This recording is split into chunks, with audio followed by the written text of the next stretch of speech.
여러분 잘 아시는 이솝우화의 이야기 중에서 왕을 원한 개구리라는 제목의 이야기가 있습니다. 개구리들이 모여서 살고 있는데 이 개구리들이 너무너무 자신들에게도 왕이 있었으면 하는 소원이 있었습니다. 그래서 신에게 간절히 기도했습니다. 우리에게도 제발 왕을 좀 보내주십시오. 근데 이 신이 참 귀찮은데 자꾸 왕을 달라고 기도를 하니까 옛다 내가 왕을 주마 이러고는 그냥 나무 토막 하나를 이렇게 던져줬습니다. 어쨌든 왕이 생긴 거죠. 그래서 개구리들이 야 우리에게도 왕이 생겼다고 그 나무 토막을 가지고 아주 신이 나서 떠받들었습니다. 그런데 뭐 나무 토막이니까 말을 할 줄도 모르고 움직이지도 못하는 거죠. 그래서 실망을 해서 다시 신에게 기도를 했습니다. 우리에게 좀 멋있는 왕을, 다른 왕을 좀 보내달라고 계속 기도를 하는 거죠. 그러니까 이 신이 자꾸 기도하니까 너무 귀찮아가지고 알았다 그럼 이번에 멋있는 왕을 보내주마. 그러고는 멋있는 새를 한 마리 보내줬습니다. 황새를 보내줬어요. 그 황새는 부리가 아주 길고 목도 아주 길지 않습니까? 이야 지난번 신보다 훨씬 낫다고 너무너무 좋아했습니다. 근데 황새가 딱 보니까 다 개구리들밖에 없잖아요. 이게 웬 떡이냐 싶어가지고 개구리들을 야금야금 한 마리씩 잡아먹기 시작했습니다. 그때서야 개구리들이 아차 우리가 필요 없는 왕을 구해서 이렇게 애꿎은 고통을 당하는구나 그러고 원망했다 하는 이야기가 왕을 원한 개구리라는 제목의 이야기입니다. 여러분 이 이야기가 우리에게 주는 교훈이 뭘까요? 우리도 가만히 보면 이 개구리들 같을 때가 많이 있습니다. 자기가 이미 가지고 있는 게 참 소중한데 내가 되지 못한 어떤 직업을 가지고 있는 사람을 보고는 저 직업을 가지면 너무 좋겠다. 또 내가 갖고 싶은 게 있는데 나에게 없는 걸 상대방이 가지고 있으면 저걸 가지면 천하를 다 가진 것 같겠다. 그래서 내가 지금 가지고 있는 소중한 것에 감사하지 못하고 남들이 가지고 있는 것, 그것이 얼마나 좋은 것인지 그걸 가지면 결과가 어떻게 되는지는 별로 생각하지 않고 그저 남이 가진 것만 좋아하고 부러워하는 그런 경향이 있습니다. 우리말 속담 중에 쉽게 말하면 남의 떡이 커 보인다 하는 게 같은 거죠. 내 떡이나 상대방 떡이나 똑같은데 왠지 남이 갖고 있으면 그게 커 보인다는 거죠. 자, 이런 오늘 이솝우화나 남의 떡이 커 보인다는 이 속담과 딱 해당되는 사건이 오늘 본문에 등장을 합니다. 우리가 계속 사사기에서 본 대로 이스라엘 백성들은 줄기차게 하나님께 우리에게 왕을 주십시오. 우리에게 왕을 주십시오. 이렇게 요구를 합니다. 이스라엘 백성들이 가나안 땅에 들어가서 살고 보니까 가나안 땅에 다른 모든 나라들은 다 왕이 있는데 그 왕이 아주 멋있어 보인 거죠. 호위병도 있고 늠름하고 왕 한마디만 하면 모두가 절대 복종하고 이게 너무너무 좋아 보인 겁니다. 부러운 거죠. 그런데 여러분 우리가 거듭거듭 살펴보았지만 이스라엘 백성들은 부러워할 이유가 없습니다. 만왕의 왕이신 하나님께서 친히 왕이 되어주시는데 그 위대한 왕을 모시고 무슨 왕이 따로 필요합니까? 그런데 그럼에도 불구하고 이스라엘 백성들은 줄기차게 우리도 다른 나라처럼 왕을 주십시오. 왕을 주십시오. 이렇게 소개합니다. 이렇게 요구를 하지요. 자, 이제 우리가 사무엘상 말씀을 읽는데 그래서 이제 다음 주 특별 새벽기도 끝나고 나면 이스라엘 초대 왕 사울이 이미 왕이 된 다음에 어떻게 행동을 했는지 사무엘 상하, 열왕기 상하, 역대 상하 계속 왕에 대한 이야기가 나옵니다. 그래서 오늘 이 시간에는 이스라엘 백성들이 왕을 요구한 그 요구에 심리적으로 어떤 마음이 있는지 그리고 하나님은 왕을 허락하셔도 될 텐데 왜 왕정을 그렇게 탐탁지 않게 여기셨는지 이스라엘 백성들이 왕을 원하는 이유 하나님께서 그것을 탐탁지 않게 여기신 원인 요 두 가지 질문을 중심으로 해서 오늘 본문을 살펴보도록 하겠습니다. 먼저 이스라엘 백성들, 이스라엘의 지도자들인 장로들이 줄기차게 왕을 요구했습니다.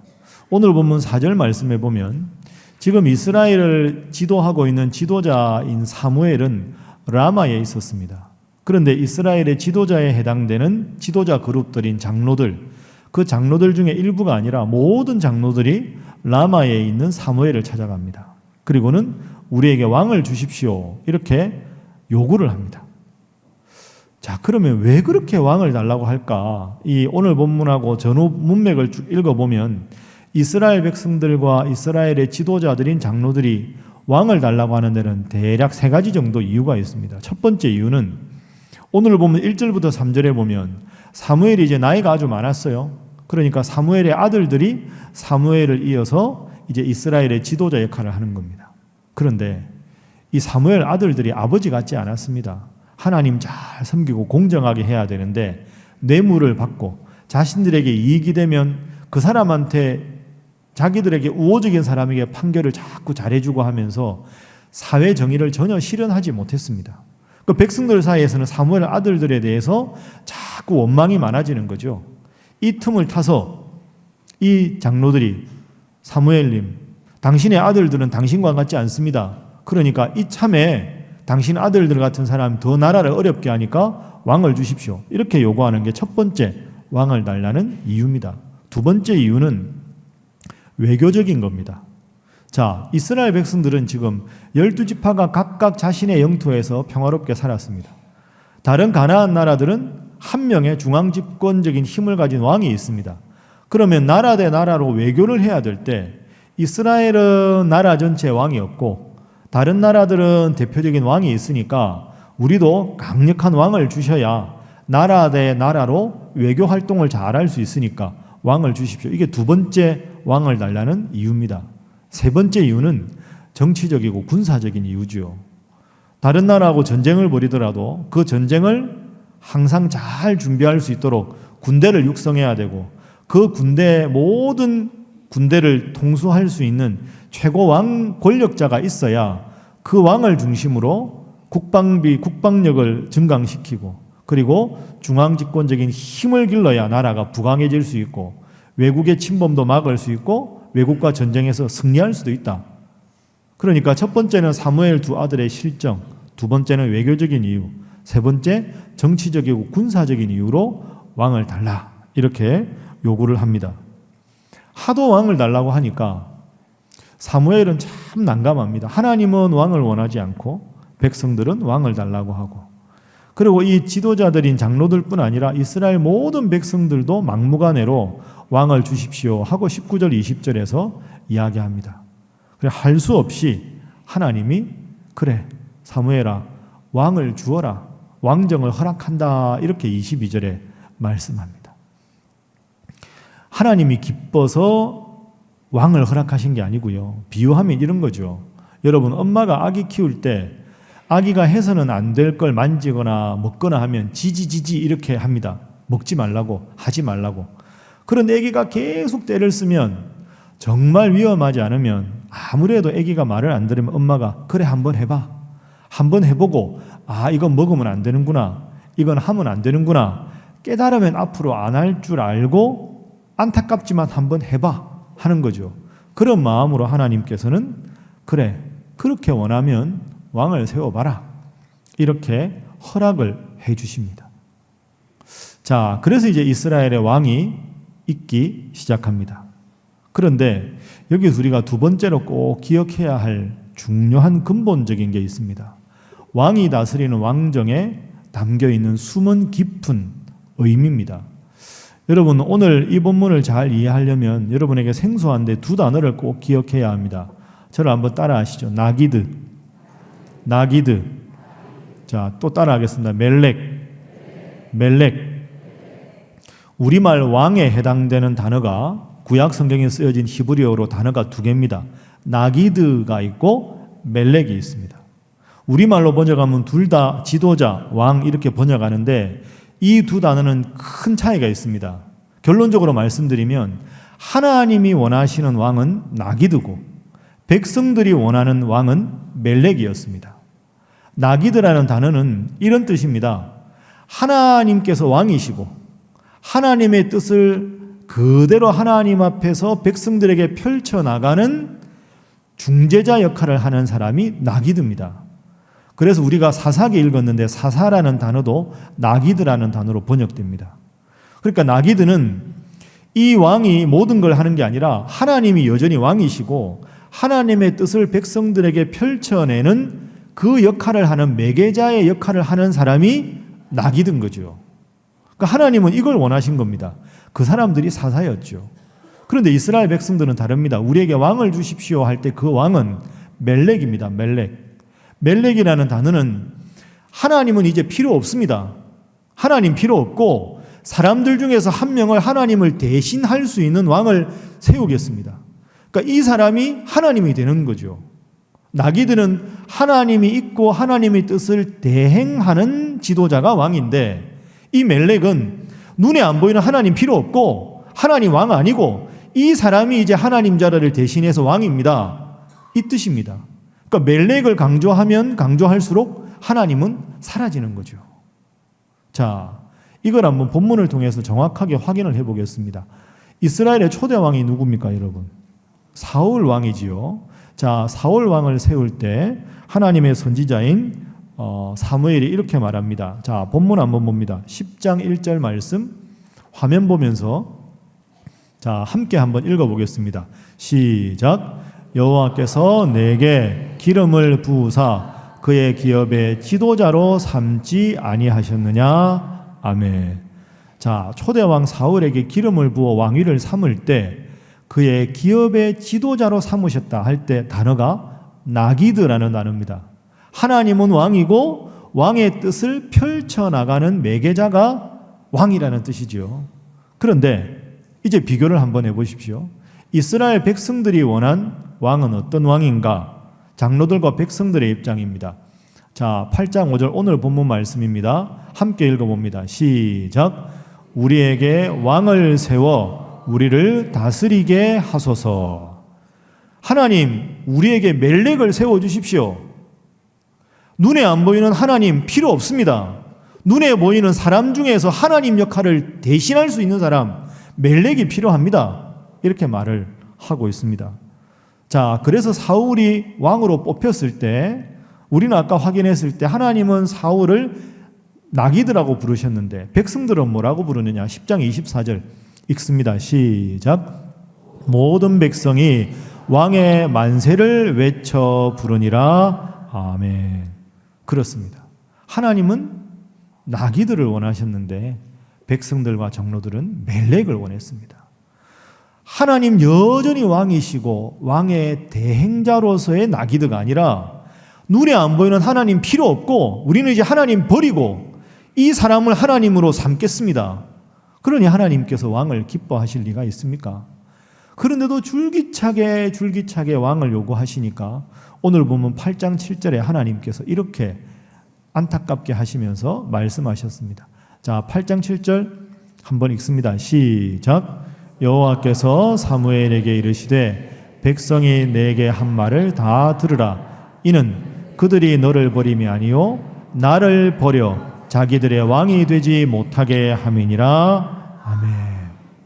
그들이 나를 버려서 내가 그들의 왕이 되지 못하게 하였다. 이게 하나님의 안타까움입니다. 계속 멜렉을 달라고 하는 이스라엘 백성들, 하나님이 필요 없다 하는 그런 뜻이지요. 여러분, 이 상황에서 하나님의 마음을 한번 여러분이 헤아려 보십시오. 하나님이 지금까지 이스라엘 백성들을 어떻게 인도하셨습니까? 그 출애굽 그 항상 구름 기둥 불기둥으로 만나로 메추라기로 다 인도하셨고, 그리고 가나안 땅을 다 점령하게 하시고 다 지파별로 분배하게 하셔서 하나님께서 그렇게 은혜를 베풀어 주셨는데, 모든 가나안 나라 사람들도 저 이스라엘 사람들은 하나님이 보호하시는 하나님의 백성이라고 다 알고 있는데, 정작 이스라엘 백성들을 하나님께로 인도해야 될 지도자들인 장로들은 우리는 더 이상 하나님이 필요 없습니다. 우리에게도 멜렉을 주십시오. 눈에 안 보이는 하나님 이제는 그만하십시오. 이제 우리끼리 하겠습니다. 지금까지 해주신 거 감사한데 가나안 땅 들어왔으니까 이제 우리끼리 하고 하나님 당신은 필요가 없습니다. 이렇게 이야기합니다. 여러분, 이게 심각한 문제지요.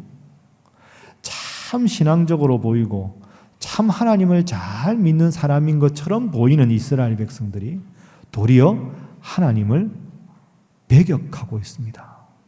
신앙인인 것처럼 보이는 이스라엘 백성들의 불신앙적인 모습입니다. 자, 여러분, 우리를 한번 오늘 예배드리는 여러분의 모습을 한번 생각해 보십시오. 여러분 오늘 예배당에 오셨습니다. 훌륭합니다. 잘하셨습니다. 신앙생활 오래 하신 분들도 많이 계십니다. 그래서 여러분들은 주위 분들이 교회 다니는 분들이다 다 알고 있습니다. 그런데 여러분 혹시라도 여러분들도 하나님을 중심으로 모시고 하나님을 왕으로 섬기던 그 믿음이 점점 약해져서 이제는 그 하나님보다는 눈에 보이는 현실적인 돈이나 눈에 보이는 구체적인 것이 더 나한테 중요한 왕의 역할을 하고 있다면 이 옛날의 이스라엘 백성들의 모습이 바로 부끄러운 우리의 모습이 아니겠습니까? 남들 보기에는 다 신앙인이라고 그렇게 평가하지만 정작 내 속에서는 왕이신 하나님을 점점 밀어내고 눈에 보이는 다른 것들이 하나님의 역할을 대신하고 있다면 얼마나 하나님께서 우리를 보시고 안타까워하시겠습니까?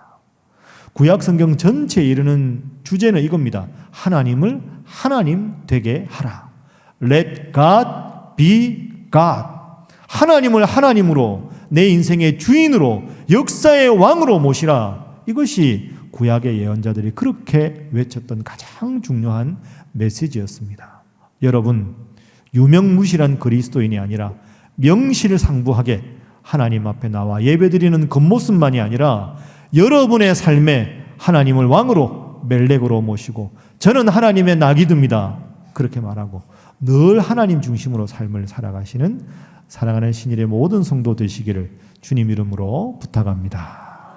자, 옆에 분들과 인사 한번 하겠습니다. 하나님을 왕으로 모시기 바랍니다.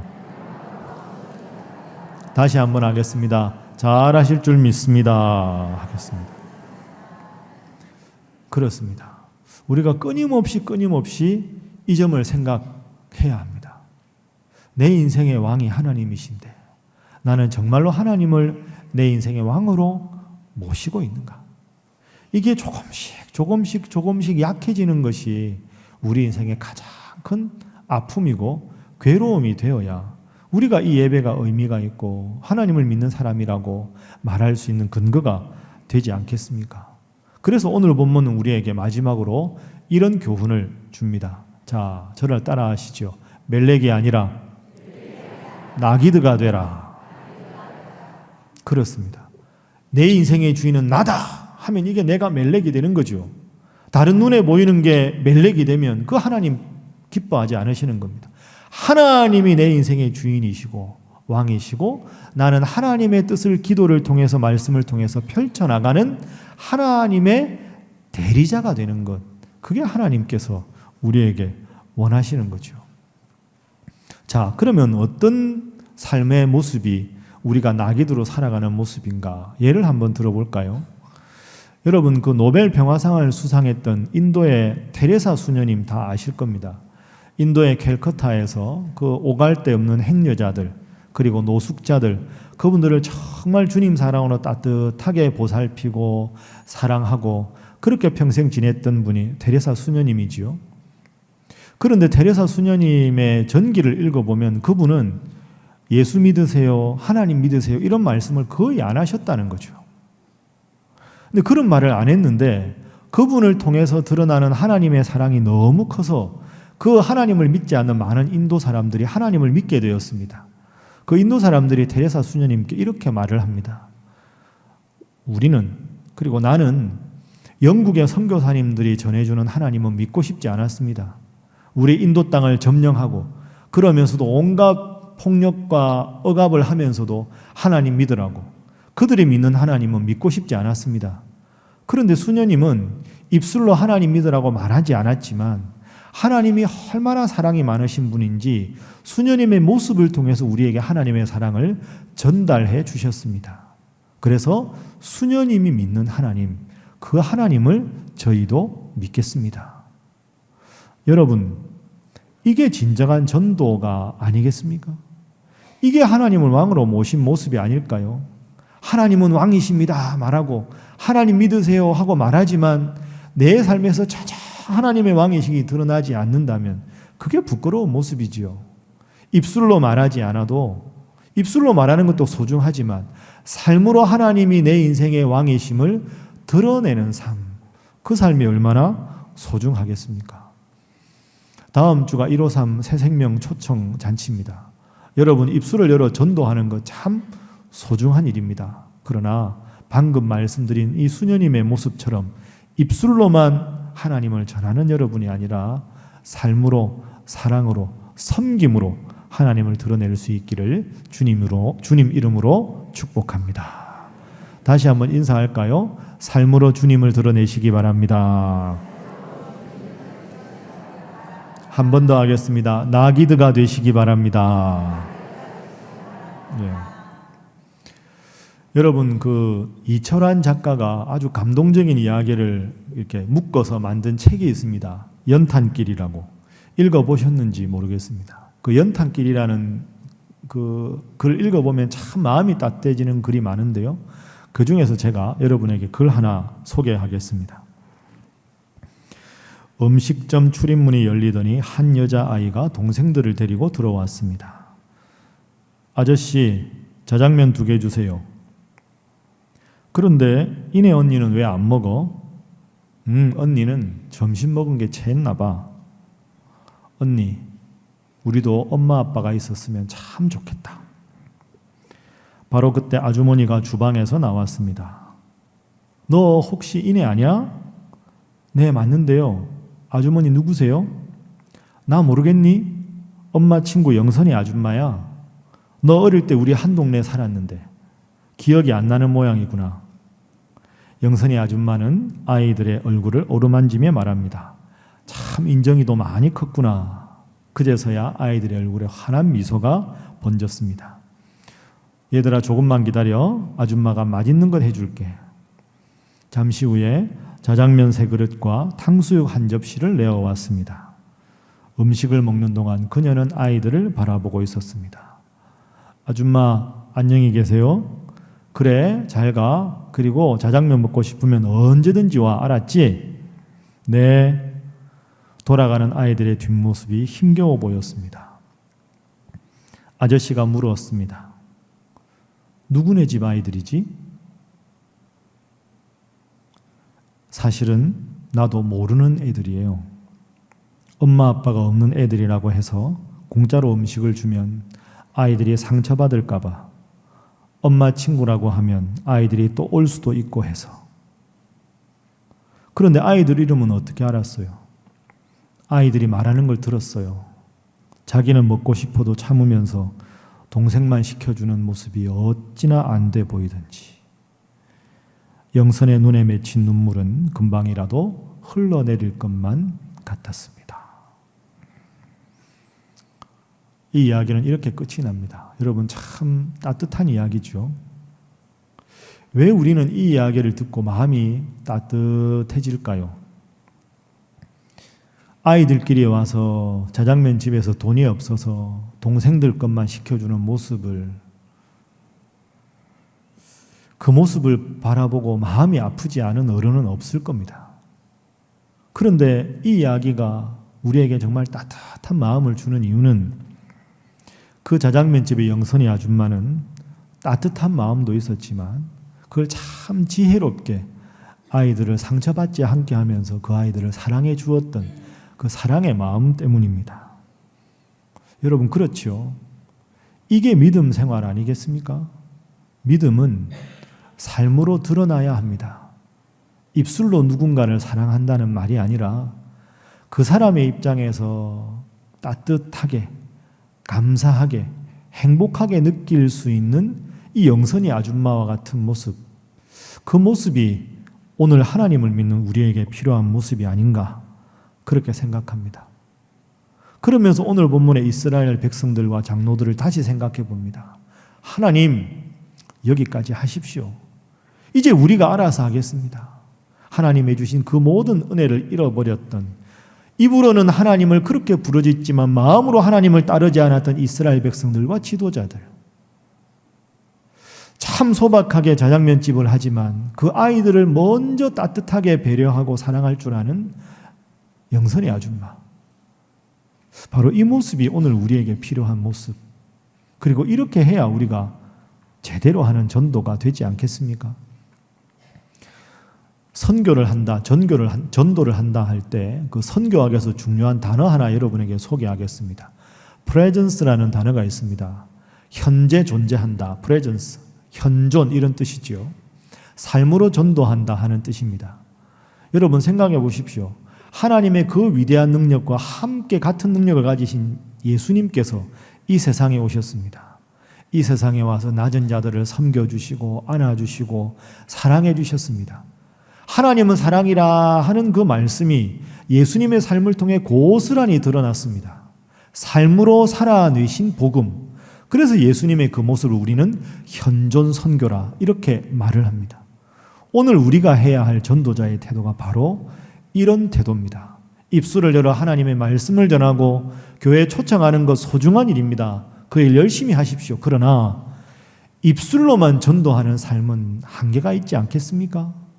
따뜻한 마음으로 하나님을 정말로 왕으로 모신 삶이 저렇게 행복한 미소를 지닐 수 있구나. 하나님 믿으면 저렇게 마음이 따뜻할 수 있구나. 하나님 믿으면 저렇게 행복한 모습이 나에게까지 전달되는구나. 저분이 믿는 저 사랑의 하나님이라면, 저분이 저렇게까지 나에게 소개하고 싶어하는 사랑의 예수님이라면 저분 모습 때문에 나도 하나님 앞에 나가서 예배드리고 싶다. 그게 우리가 지향해야 할 궁극적인 선교와 전도의 모습이 아니겠습니까? 여러분, 같은 이만한 큰 돌이 있어도요, 그 돌은 디딤돌이 될 수도 있고 걸림돌이 될 수도 있습니다. 물살이 꽤 세차게 흐르는 냇물이 아이들이 건너가려면 힘들죠. 그때 이만한 큰 돌들을 중간중간에 놓으면 우리는 그 놓여진 돌을 징검다리라고 합니다. 그 돌을 디딤돌 삼아서 아이들은 냇가를 안전하게 건너갈 수 있죠. 그런데 그 똑같은 돌이 골목에 차들이 다니는 그 골목의 차도에 떡하니 중간에 있으면 우리는 그 돌은 같은 돌이지만 디딤돌이라고 하지 않습니다. 걸림돌입니다. 차가 다닐 수 없는 거죠. 같은 돌이지만 디딤돌로 쓰임새가 있을 수 있고 걸림돌로 쓰임새가 될 수도 있습니다. 오늘 우리는 어떤 삶을 살아야 할까요?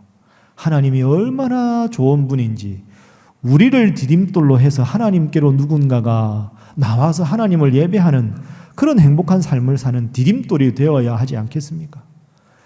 때로는 하나님을 믿고 싶은데 우리의 모습 속에 상처받고 힘들어서 하나님께 나아가는 걸림돌이 된다면 얼마나 하나님 보시기에 안타깝겠습니까? 사랑하는 여러분, 하나님을 왕으로 모시고 하나님께로 많은 분들을 인도할 수 있는 디딤돌 되시기를 주님 이름으로 축복합니다. 끝으로 제가 성경구절 하나 여러분에게 소개하겠습니다. 왕이었지만 하나님을 진정한 왕으로 섬기고 하나님을 찬양했던 다윗 왕의 고백입니다. 시편 145편 1절과 2절. 왕이신 나의 하나님이여, 내가 주를 높이고 영원히 주의 이름을 송축하리이다. 내가 날마다 주를 송축하며 영원히 주의 이름을 송축하리이다. 이 아름다운 왕 되신 하나님에 대한 고백이 오늘 예배드리는 사랑하는 우리 신일 성도들 모두의 그리고 영원한 고백 드릴 수 있기를 주님 이름으로 축복합니다. 기도하겠습니다. 사랑의 하나님, 저희는 때로 하나님을 믿는다고 하면서도 전혀 하나님을 믿지 않는 사람들처럼, 때로 하나님과 전혀 관계없는 사람들처럼 살아가곤 합니다. 주님, 저희를 불쌍히 여겨 주옵소서. 우리를 통해 주님이 얼마나 좋으신 분인지, 우리를 통해서 주님 말씀이 얼마나 위대한지를 드러내는 디딤돌 되어야 하는데, 주님, 저희는 때로 디딤돌이 아닌 걸림돌로 살아갑니다. 저희를 불쌍히 여겨 주옵소서. 특별히 153 새생명 초청잔치를 앞두고 한 주간 기도하며 살아가고자 합니다. 이번 한 주간 특별 새벽 기도회를 통하여 우리가 주님을 드러내는 디딤돌로 결단하게 하시고, 또 우리 신일교회가 세상의 많은 사람들에게 하나님을 왕으로 모신 삶이 얼마나 아름다운 것인지 삶으로 전도하는 교회 되게 하시고 깨어 기도하는 성도들 되게 하여 주옵소서. 예수님의 이름으로 기도하옵나이다. 아멘.